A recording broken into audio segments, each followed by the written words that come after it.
Hoje é dia 11 de março e é exato 9 anos atrás foi quando aconteceu o tsunami aqui do Japão. E na época eu tava aqui no Japão, foi uma realidade bem próxima nossa. Era perto de 2h50 da tarde, mais ou menos. E o lugar que eu tava deu um terremoto muito forte, tipo, de uns 7 graus. E hoje fazem 9 anos, né?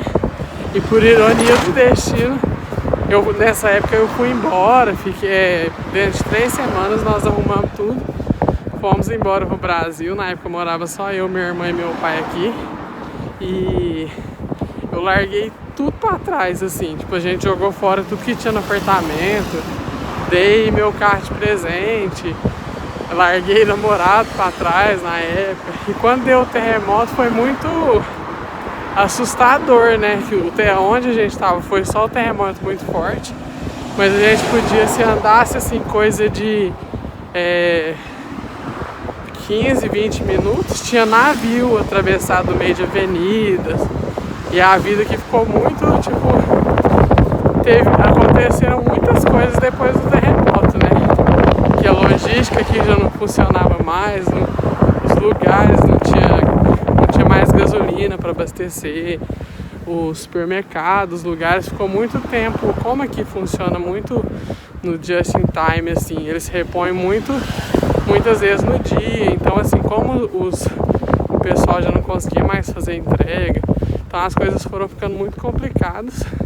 E a gente só se deu conta do estrago do tsunami em si algumas horas depois, que foi quando a gente chegou em casa e viu pela televisão. E era muito próximo da gente, a gente ficou sabendo na hora só do terremoto em si que nós passamos, e foi muito assustador. E hoje, por ironia do destino, eu moro bem beira-mar. Então, assim, eu achava que nunca ia ter coragem de voltar pra cá, mas eu voltei tem 3 anos e vim morar à beira-mar. Mas hoje a gente já não tem mais medo, assim, acho que a gente vai aprendendo as coisas, e hoje eu acho que até por questão de fé, assim, eu acredito que o que tem que acontecer, acontece.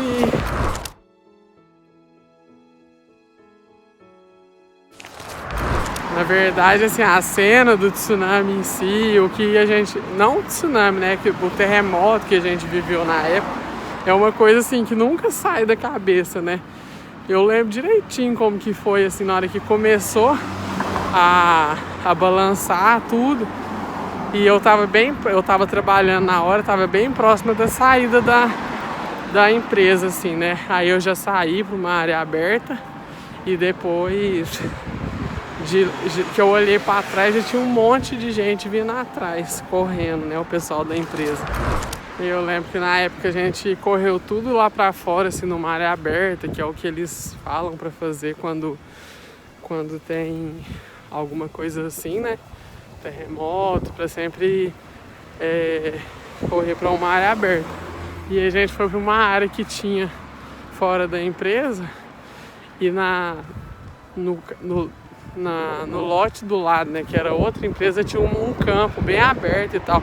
E eu lembro direitinho que eu subi em cima do carro da minha ex-chefe e queria pular pro outro lado, né, porque a área era mais aberta. E na época o meu ex-namorado, na época era meu namorado, ele ficava me segurando e falando assim, não vai não, assim, e o pessoal chegando, correndo desesperado. E a gente olhava pro poste, assim, parecia... O poste balançava, parecia um estilingue, assim, balançando. Tinha caminhão, os caminhões que estavam parados na empresa também estavam, tipo, pulando, assim, do chão. E era muito forte o terremoto. Tinha uns carrinhos, assim, que a empresa colocava o material. Esses carrinhos que ficavam parados, porque era liso, né, esse lugar. Eles vieram tudo andando, assim, no meio do pátio, assim, da empresa. Esses carrinhos foram tudo, tipo, caindo, cada um para um lado. E quando chegamos em casa, que a gente foi perceber o tamanho do estrago que foi em relação ao tsunami. Eu cheguei depois, porque como os trens tinha tudo parado, eu fui buscar o filho de uma amiga em outra cidade, então eu cheguei em casa bem mais tarde. Mas a minha irmã e meu pai, que tinha chegado antes, quando eles chegaram, os copos estavam todos quebrados no chão, tudo que tinha em prateleira, essas coisas, estava tudo no chão. Aí depois de tudo isso, desse susto, ter chegado em casa, tá tudo caído e tal, meu pai ainda foi ver a televisão, né? E na televisão que ele foi ter noção do tamanho do estrago e das coisas que estavam acontecendo no Japão. Que foi o tsunami, na época teve mais de 15 mil mortos. Então a gente resolveu, nesse mesmo dia, na hora que eu cheguei em casa, ele falou assim, vamos embora daqui. E tava só meu pai com 2 filhas, né? Então ele tava assim, super assustado. E falou assim, vamos embora, a gente não pode ficar. E ainda tinha aqueles problemas dos reatores de Fukushima que tinha explodido. E corria o risco de explodir mais um, que era o último. E esse, se explodisse, ia destruir um raio de 300 quilômetros. E a gente estava a cerca de 80 quilômetros, mais ou menos, desse lugar. Então, tinha mais esse problema que a gente não sabia o que fazer, né? Ficava morrendo de medo de explodir. E aí nós decidimos comprar passagem e aqui na verdade a gente achou uma passagem, tava tudo certo para ir embora depois de alguns dias, aí foi cancelado porque os voos não queriam mais parar no Japão por causa da radiação, e aí depois a gente conseguiu um outro voo e depois de 3 semanas a gente foi embora. Aí a gente conseguiu, enfim, arrumou tudo, jogou tudo fora e fomos embora. Quando a gente chegou, que pousou em Uberaba, assim, que é a cidade que a gente mora, foi aquele alívio, foi um negócio assim que a gente, na verdade, desde que aconteceu tudo, eu tinha uma certeza assim que eu ia conseguir ir embora, mas o meu pai ficava muito desesperado. Ele dormia de tênis no pé, mochila nas costas, e todo dia ele falava, Monique, vamos embora pra China, pra qualquer lugar. Mesmo que a gente não consiga ir embora direto pro Brasil porque não tem passagem, vamos sair daqui, que eu não quero ficar mais aqui e tal. Ele ficava desesperado dia e noite. Aí quando a gente conseguiu finalmente ir embora, nós chegamos em Uberaba, até na época a gente foi capa do jornal da cidade, né, que os sobreviventes do tsunami. Eu vou até achar essa foto e colocar aqui. Mas aí foi isso.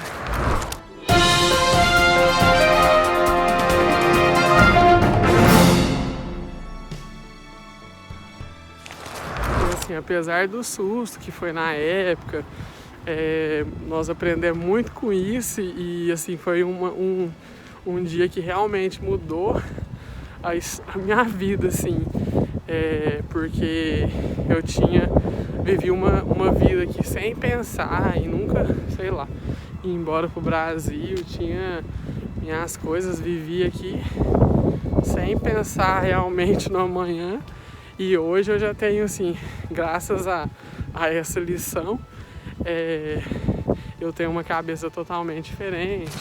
Mas acho que são essas coisas que faz a gente aprender na vida e cada um passa realmente pelo que tem que passar. E graças a Deus, no nosso caso, deu tudo certo e hoje a gente já consegue passar. Na época foi um trauma, muito tempo, assim, foi uma coisa que deixou a gente muito assustado e tal, mas hoje a gente já consegue viver normalmente sem se preocupar com isso, sem ficar pensando nessas coisas.